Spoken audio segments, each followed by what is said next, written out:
Thank you very much, Paolo, for this very, very rich presentation, full of deep insights on so many points. I think it was very, very useful and interesting, not only for economists, but also from the point of view of political science, international relation, international political economy. So I think we have more time that it was scheduled because we have two presentations before the coffee break instead of two, and we can now open the discussion. Any question, comments? I think we can collect three or four. Yeah, for three. Any states, but naturally. Alessandra, please.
Thank you, Alessandra. Francesco, and then you, please. I agree with most of your points. Only one point gives me some trouble in following your reason. It refers to the interrelationship between trade and politics. And you said that until recently, the two variables were moving in a quite independent way. But historically, my impression is, and up to now, this has not been the case. If you think about the political foundations of European trade integration, for instance, if you think about the transatlantic trade prevailing after the signing of the North Atlantic Pact, on a positive way, if you think about trade integration between Western and Eastern Europe and the former Communist Republic after the fall of the Berlin Wall, if you think about the trade concessions given by the European Union to the former colonies of Africa, Caribbean, Pacific, and on a negative side, if you think about the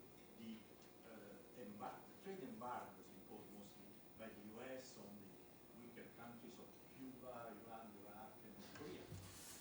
I'm a little bit puzzled about this. Thank you, Francesco. Your name? I think that one of the big challenges also is the evolution of trade agreements, both the multilateral or preferential or bilateral trade agreements. So nowadays they are not about tariffs anymore. And when we discuss about trade wars, we always say, yeah, Trump is putting tariffs back again on some products, and that's true also with China, the US-China trade war. But this is mainly due to other issues that are much more important than tariffs per se, intellectual property rights.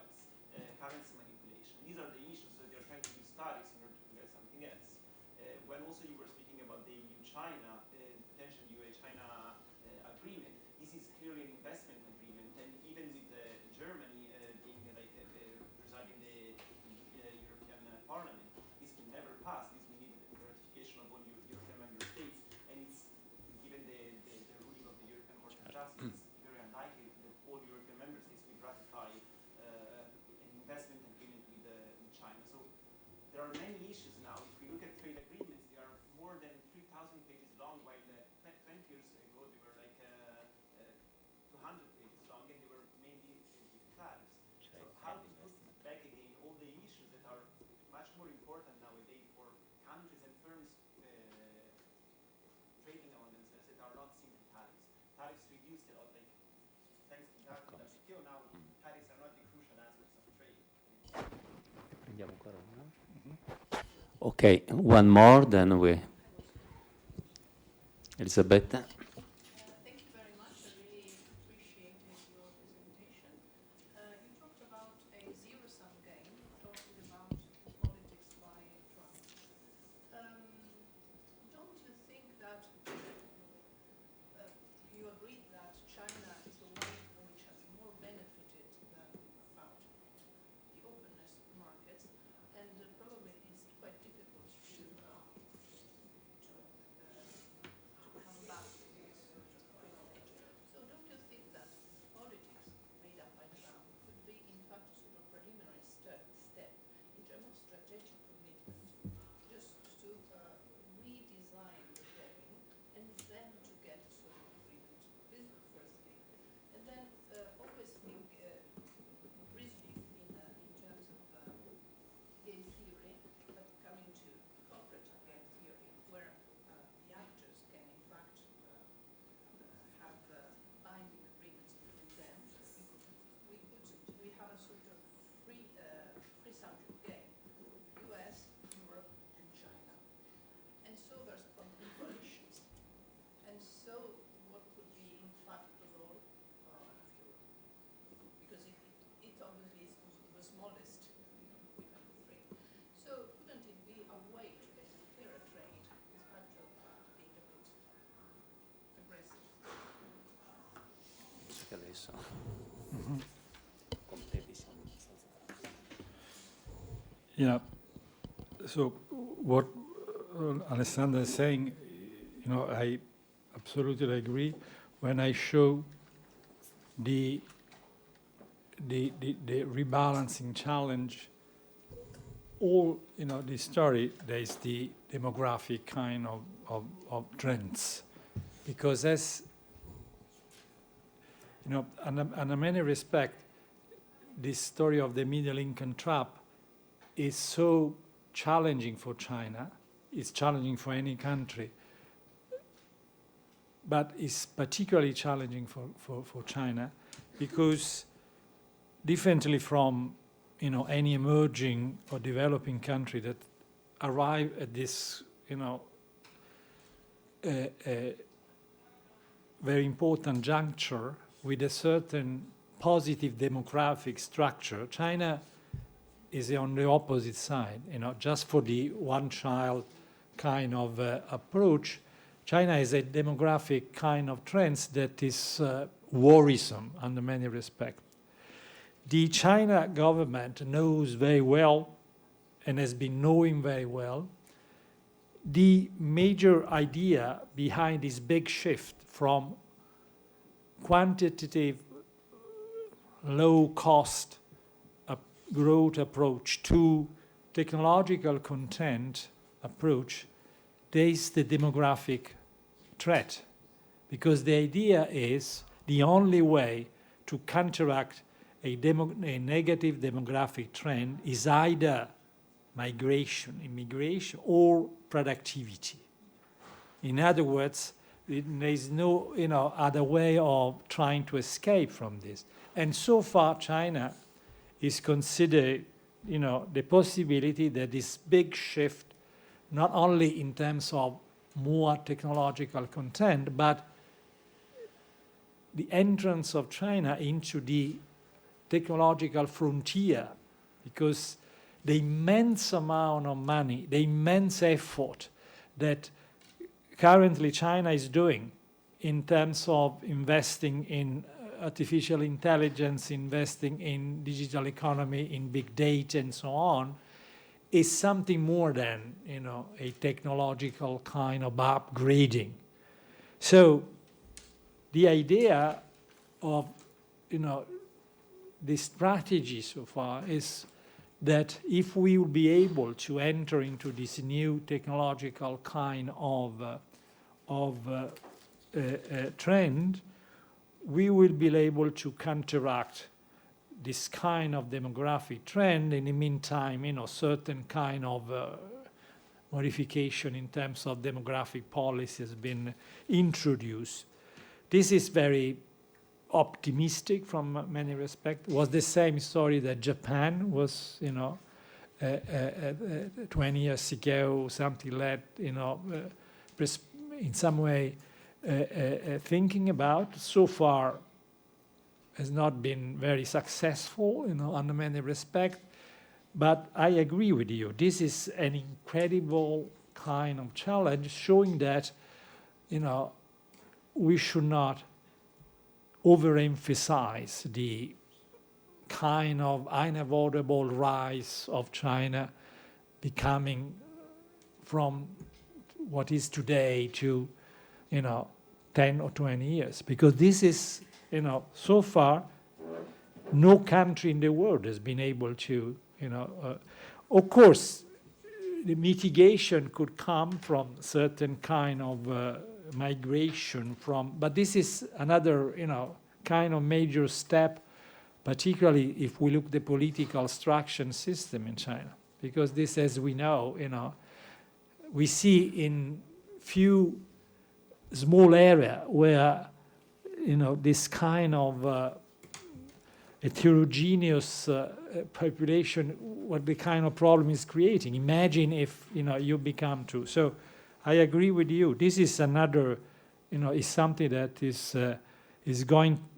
to become probably, one of the most challenging, difficult kind of obstacle to this, big rise.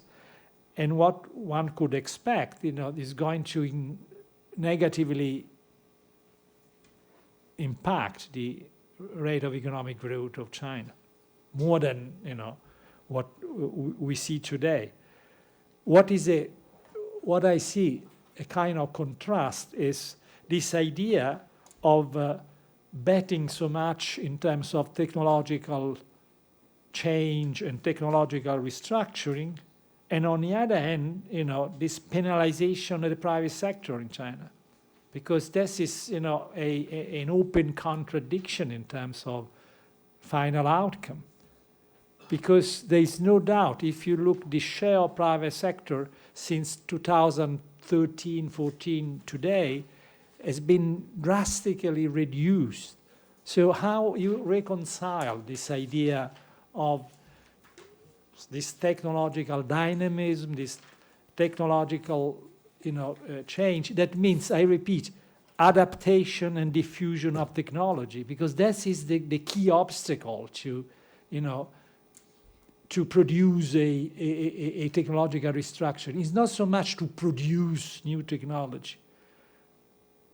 Of course, it means investment, but the major problem is how to adapt and diffuse the technology. That is the difference between a dynamic system and, a stagnating system. So from this point of view, I think there is an open contradiction, and, I don't know what is going to happen, but certainly is a kind of a topic that one should monitor, in very detailed terms.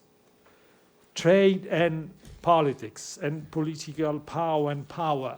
Trade and power. This is, a kind of issue that has been, I don't know, in the literature in the last 2, 3, 5, how many centuries? So I totally agree with you. I didn't want.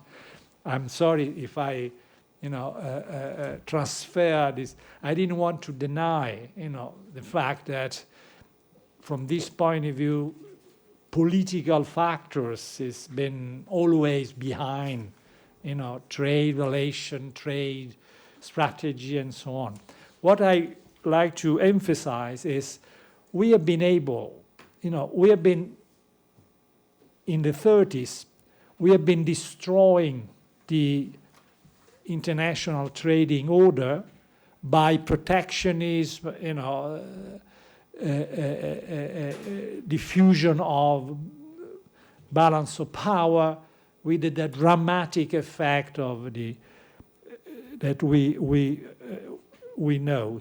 What's happened in 1944 in Bretton Woods was this idea that we should avoid another kind of system like we had in the 30s. So we should avoid, in terms of the fact that we should give trading relation first a kind of reference in terms of rules and institution that could become reference point for the member countries. And secondly, we should avoid conflict between trade policy and macroeconomic policy, employment, that we had in the 30s. Because from this point of view, it's very clear that when we say, what is the relation between free trade and full employment? Is free trade producing full employment, determining full employment? Or is not the reverse? A full employment system is able to create a free trade kind of context. As you know, the Keynes idea was much more the second one. We need a macroeconomic context where we should be able to produce a certain amount of employment, full employment, because this is the only way to have the luxury of free trade. If we are not able to generate and favor full employment, we are going to very much likely to create different kind of system. So the Bretton Woods system was a system where trade relation had been a fundamental pillar to increase interdependence, and in fact trade had been increasing between US and Europe, within Europe, has been the driving force of increasing interdependence. But on the other hand, we have been able to create not what we thought, because as you remember, in Bretton Woods, the idea was to create at an international level a kind of organization like IMF and the World Bank, the ITO. But the International Trade Organization had been never ratified by the US Congress, so we had the GATT, that was a kind of pale agreement in terms of institutional, but it didn't work.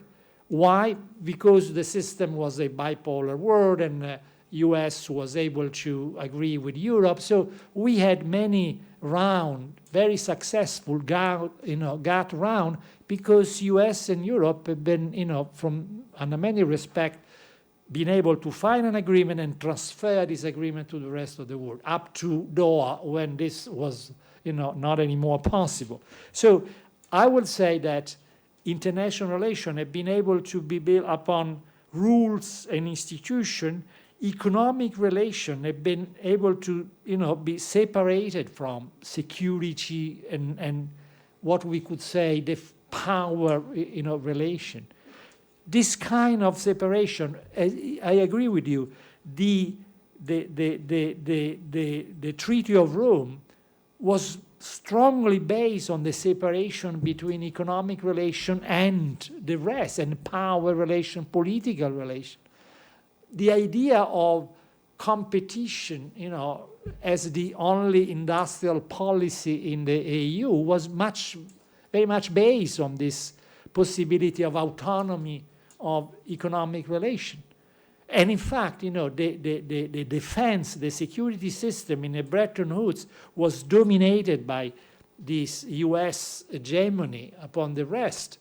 Many times, we've been able to find agreement because the defense system was the priority in many respects. Now, what I was saying, more and more, increasingly, this separation is fading away. In other words, we see this contamination between economic and power relation in many areas.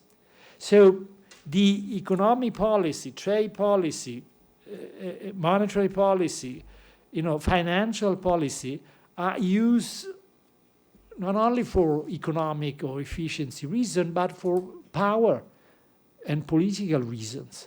And this is, something that is so frequently now that we consider this mixture of economic and security, geopolitics of the system, as the new dimension of international system. Now, European Union is ill-equipped with this kind of system. We are not at all, prepared and ready to deal with this kind of system because our economic policy is in some way, in the hands of completely separated kind of decision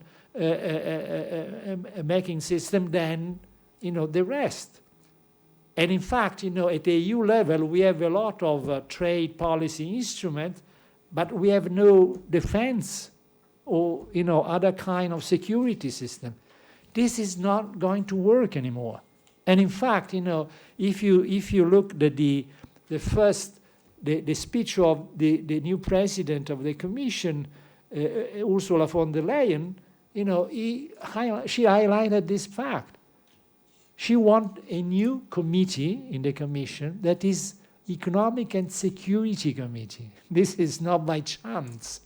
But, I don't know what is going to, because she said so many things that, I don't know what's going to, but showing that this is a problem. How to deal with this contamination of these two dimensions?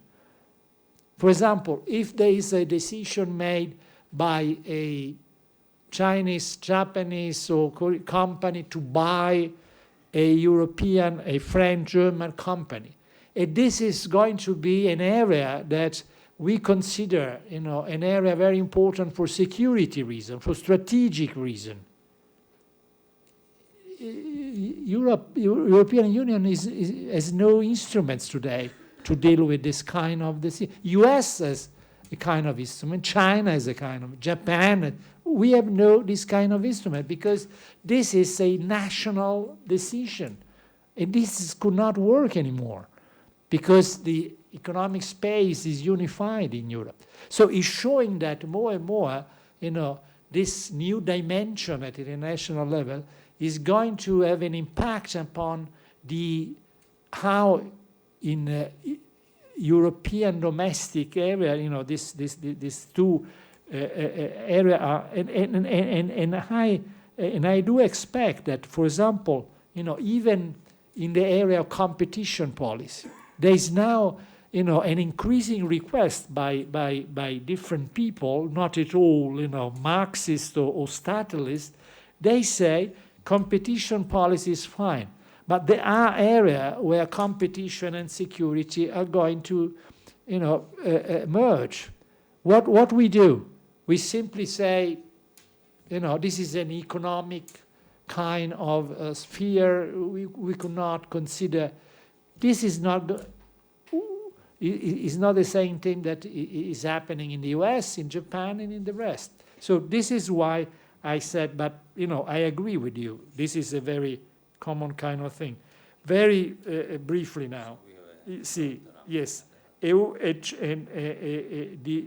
idea of tariff is a very old instrument. I agree completely. Is a rough instrument. I agree completely. And in fact, is a kind of instrument that Trump has declared to use, not so much because he want, to achieve something specific in terms of, but because it's a kind of threat, is a kind of, arm in order to get something else.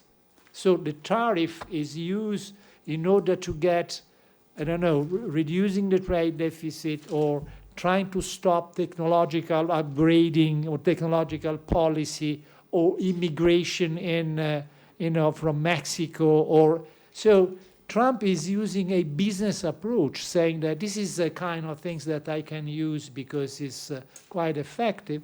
But, one should recognize that it's not anymore very much interesting for the business people, for example. And in fact, more and more, the kind of agreement that is achieved is more in terms of plurilateral agreement, group or country agreement, just because what you are interested in is access to the domestic market, is protecting your FDI in terms of protecting your intellectual property. And this is a much more behind the border kind of things. That tariff is not at all. And in fact, any deep integration has been producing this kind of agreement, trade agreement, where there is a lot of other things together with the traditional tariff border. So I agree with you. And the reason why the U.S. administration has been using so much because for other reason. And here I respond, I think that the Trump approach is again a business approach, saying when I have a transactional approach, I have to not give you any certainty. You are in a game, in a game theory, you are on the other side, so I want to get the final outcome. So first of all, I have to in some way give you uncertainty about what I want, this is fine for buying a building, for selling a building. It's not so much fine to, in international relation, if you look the kind of outcome. Because the reaction to this uncertainty so far has been, first of all, the firms in US, in Europe, are not investing anymore. If I have no certainty about what is going to happen in China, in other countries, the first thing I do, I postpone and I delay my investment. The investment at the global level were rising at 8-9% in 2016, 2017. In the last year and a half, global investment had been collapsing, is now around zero. And the result is international trade in intermediate and investment goods have been collapsing. International trade today is in negative terms. Global growth has been slowing down dramatically. Many people thought that this kind of US-China confrontation was not so much important for global growth because they were thinking about export and import distortion. So the classical supply shock. If I impose a tariff, this is going to change relative price, is going to change, the distortion of trade. This is a supply shock, and only at the end, consumption and investment.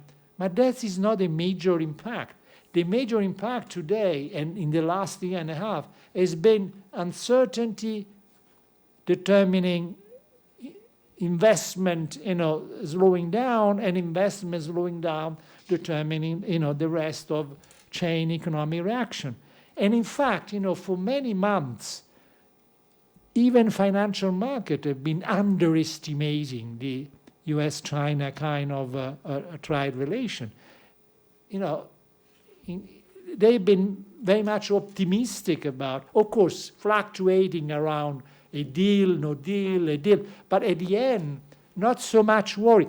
Now, very recently, they start to realize that the impact is much more diffuse and much more intense for this linkage. The same story is with Brexit.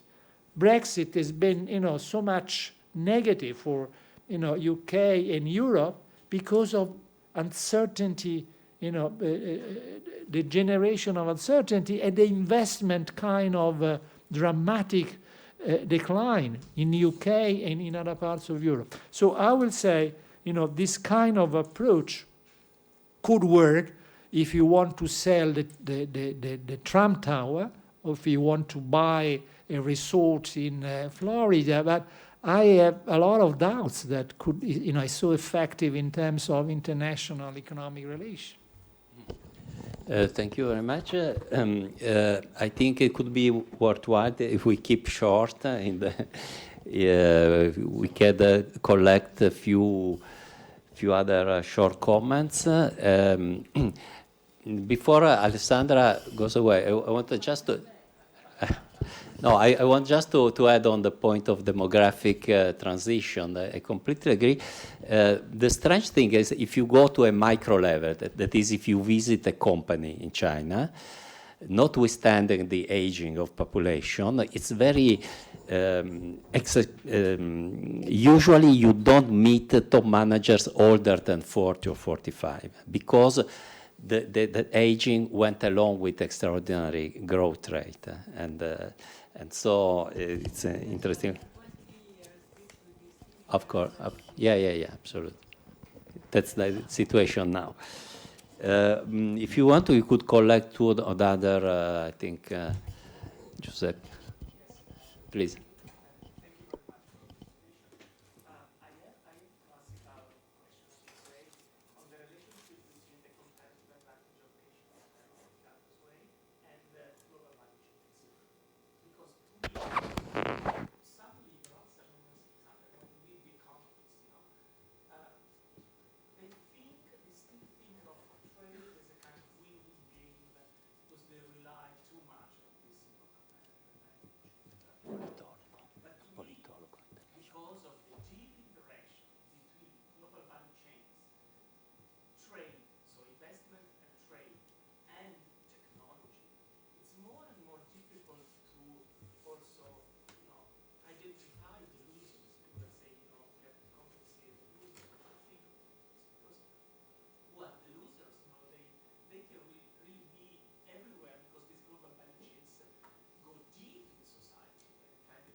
Okay, other, please.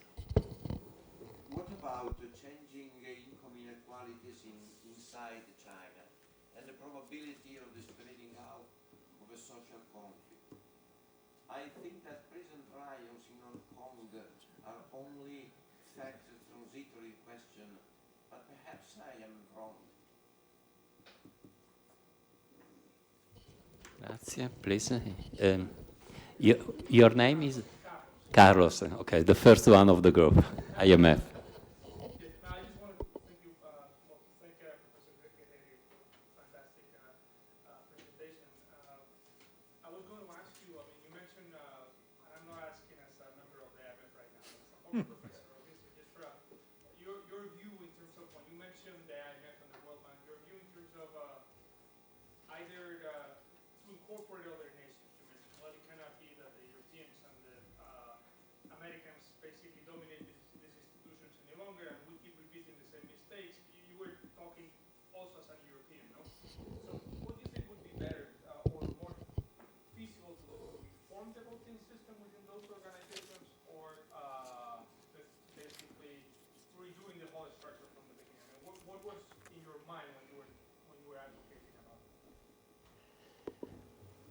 I just had a very short point. Your interpretation of the failure of Doha around the multilateral system is very interesting and focused on international relation, power relation.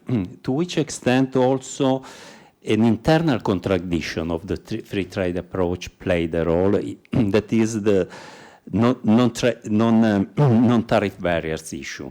So going behind the traditional tariff or no tariff issue, and including agricultural, including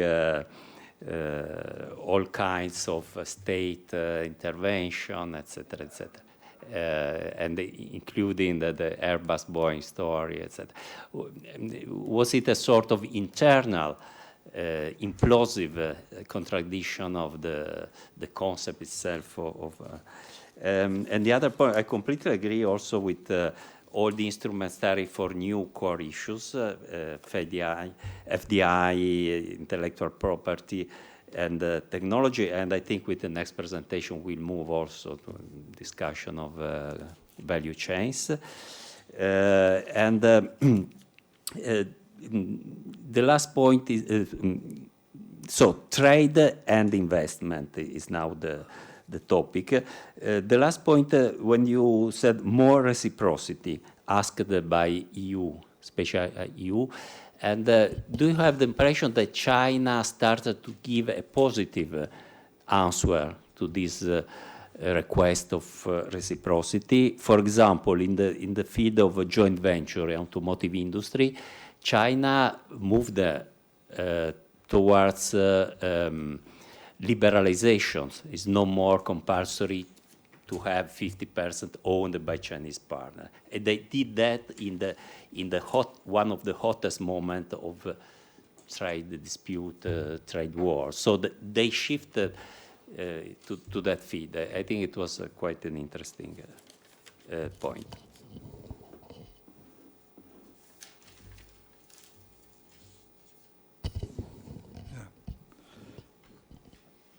I will try to be much more brief than before.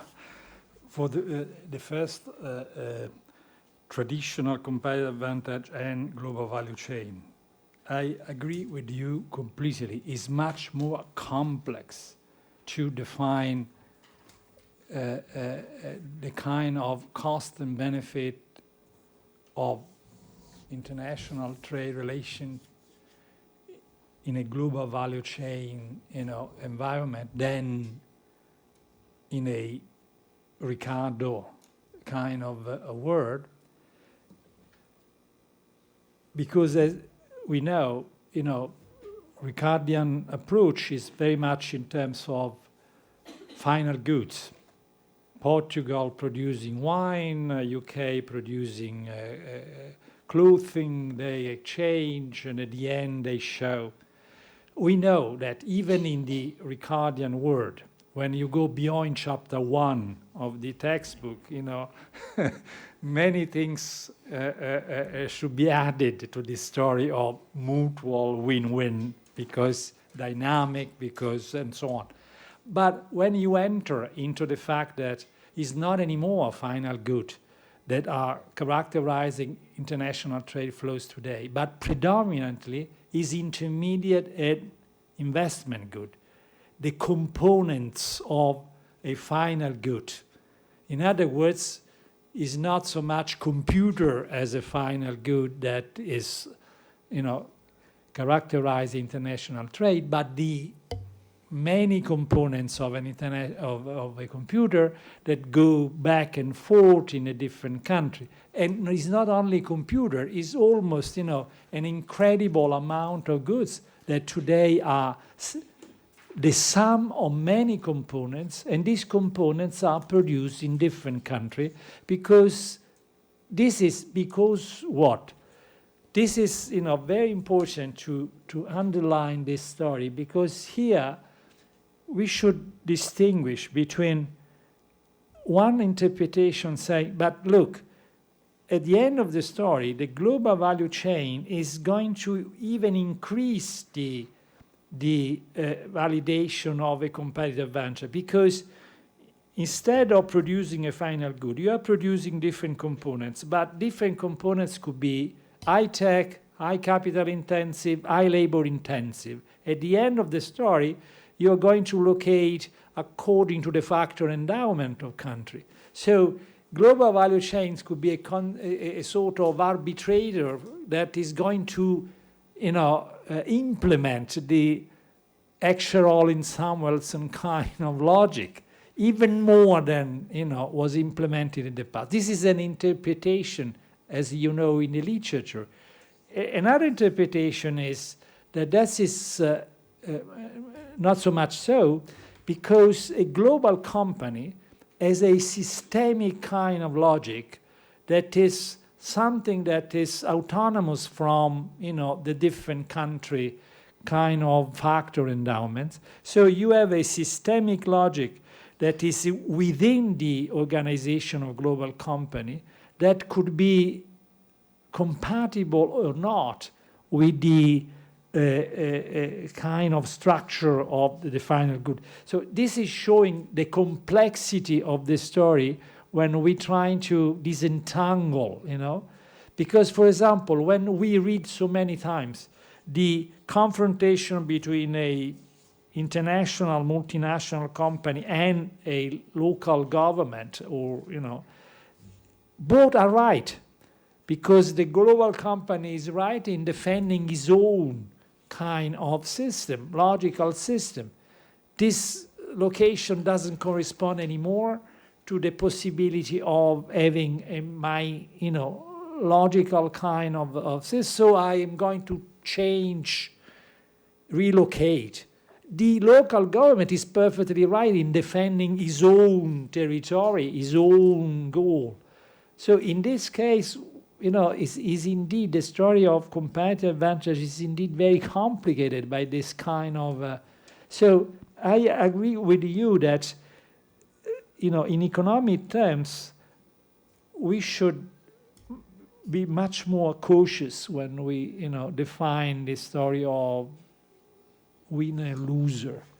We know that at the end there are plus and minus, but if this plus and minus, and this is why it's so complicated. Even if you are so positive in saying, I want to compensate the loser, at the end of the story is indeed very difficult to translate into, concrete political decision. And in fact, now there's no seminar, no conference where people saying we should compensate the loser. But you look at in political terms, what kind of new policy we have? Almost nothing. I mean, we have the traditional policy that we know that in Denmark, openness is much more compatible with a welfare system kind of, because, the loser are indeed protected under, some kind, than in the US. And in fact, openness is much more compatible with, in Denmark than in many United States. That is not so much because Denmark is implementing specific policies, but because the social welfare system is in some way a way of mitigate the cost of minus, So I agree with you. This is a kind of area where, is indeed very important to enter, and trying to enter, but in much more, I would say, cautious way than we did in the past. About inequality in China, I think this is a problem in China, is a problem, a problem that, as it did happen in other countries in the past, economic growth, particularly when it's so, intense economic growth domestically, is producing a lot of divergences. There are dynamic area, dynamic region, and they are, stagnating. And the distance between the first and, and with the lagging behind is increasing immensely when you have economic growth so intense as it is. So, how to, in some way, trying to rebalance, trying to address this, that is not so much inequality, that is inequality in dynamic terms, is divergency then more than inequality. Because, it's something that is somebody that is, some area that is growing very fast, and the other that is remaining, from many point of view, stagnating. This is a major problem. One of the reasons originally of the Belt and Road Initiative was exactly trying to reorientating the growth impact upon this, loser kind of area. The idea is, if we are moving along this kind of of Asia, Europe. If you look, this is going to positively, impact upon certain region that in China has been lagging behind over the past, 20, 30 years. So this is a first idea how to make more homogeneous or less divergent, On the other hand, we should consider that in the case of China today, there is the rise of the kind of middle income groups. In other words, in US and Europe, we are discussing and dramatically make comment about the losers, people that been able to achieve a middle income kind of status and is now, losing ground. So the social mobility that has been so much effective in allowing people, being able to catch up is now producing this kind of fact that, more and more people is going into the, lower or poverty. What is happening in China, under many respects, is exactly the opposite trend, because this middle income kind of area is increasing enormously. So, this is, I think, something that is going to be considered so much important for one reason. I think that inequality is a dramatic problem, divergence is a dramatic problem, but what is a dramatic problem, in Europe and in the US is what we call the social mobility, mechanism. In other words, if you are in a poor condition and you have no hope that this poor condition is going to improve for you or your son or your, this is going to be the worst condition where you are. Because not only you are in a, poverty, but you are no hope whatsoever that you can improve your condition, at least in terms of what's happened in this country in the 50s, in the 60s, was exactly the opposite. The inequality was very high, but the people had the idea that there was the possibility of moving up, at least in terms of your son or your daughter studying. And this is not anymore so in our country. So I think not only inequality, but the lack of any social mobility has been in China, in Asia. It doesn't happen. So we have divergence, but the people is still thinking they can move, they can change. And this is an incredible mitigating factor, in terms of the political impact. This is that I think is a huge difference from a very point of view.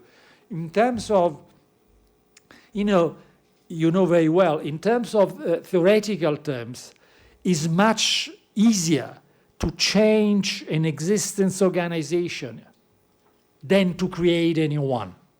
Because, the international organization, any institution, once they've been able to exist, as kind of positive externalities that is very difficult to be recreated in a new one. So in principle, one should say that could be or should be much easier to reform the World Bank, the IMF, and moving this international organization toward this new actor in terms of legitimacy and representation, then what is happening is contradicting this theoretical hypothesis, because we found so much difficulties in, for example, reforming the vote system in terms of IMF. We had some reform, but as you know very well, was an incredible difficult task. European country had not, been changing very much because the risk is that they prefer to remain in this large table, although this restaurant is not going to be anymore so frequent. So the risk is this way. I don't want to move. I want to occupy, all this table. But, because what's happened, particularly in the first decade, but particularly in the recent 10 years, the country like China, particularly Asian country, has been creating new organization, as you know, very much, every time saying, this is regional, this is a complementary.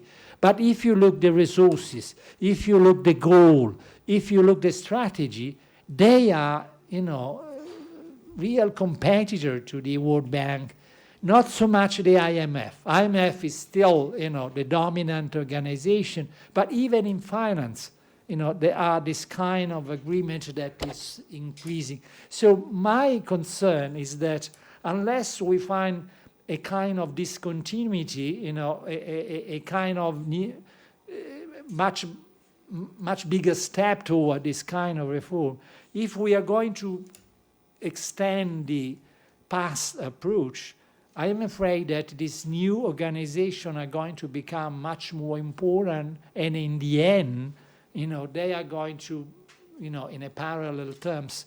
So I think it's not over. I mean, it's not lost the battle, but we have less and less time, for responding to this kind. It's astonishing how, and now years after years, where every new commission declare we want a unitary representation at IMF, and at the end of the 5 years, the declaration remained there. The new one is repeating. This is, not reassuring from this point of view. So I will say this is an interesting paradox. In principle, we should say could be much easier. In concrete terms, we are, monitoring this kind of, evolution that is going in the opposite direction. Finally, what said, I agree with you, Giovanni. What I say, the Doha round has been, the failure of the round could be attributed to, multi-factors. And among these factors, certainly, is the complexity of the content of negotiation. Because more the business was going in global value chain, network, and so on, less trade agreement could be focused on, traditional tariff, on traditional border barrier. But the reason why I emphasizing this composition of, these new actors is, if you look, the main issue where we had this kind of conflict, particularly the veto power expressed by China, India, is not so much on the new area, but in a traditional tariff area, in the tariff, in traditional trade in goods. So showing that undoubtedly the more complex, sophisticated, articulated content of the negotiation have been increasing. Think about services. Services is a very complex word where it's very difficult to transfer the logic of, the good trade in goods kind of motivation, particularly because it's very difficult to do this kind of do des, in terms of the services content. So services is showing that it's much better to go at sectoral level. I mean, trying to have different area where you could have at least a plurilateral kind of agreement. And I do expect another area where, together with services, we should have this new sophisticated trade agreement, is the digital trade. I mean, digital trade data is booming in terms of trade. I mean, if you compare trade in goods and trade, data and digital is 1 to 10. That is the intense flows. Are we, able to deal with this kind? I do expect that in this area, it's very likely that we will have a plurilateral agreement. I mean, group of few countries that are going to fix certain rule, open the door and say, everybody that want to agree. But it's very difficult to think about the WTO, going into this new kind of complex area. Okay, thank you very much. So I invite Carlos Mulas Granados to come for a second presentation. Thank you very much, Paolo.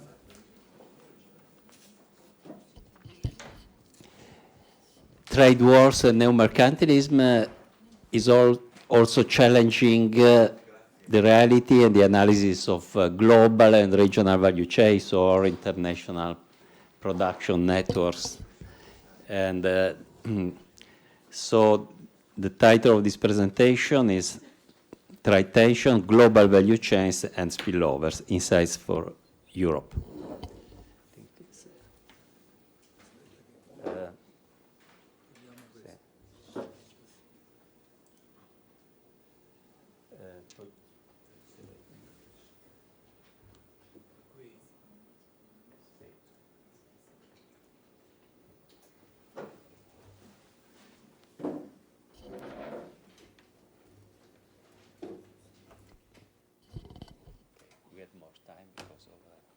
Okay.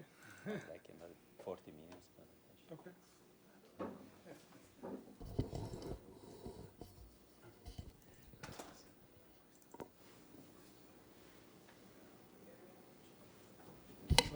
Should I sit down?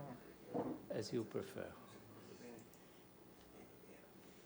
Okay. Just, click here. Start, yes.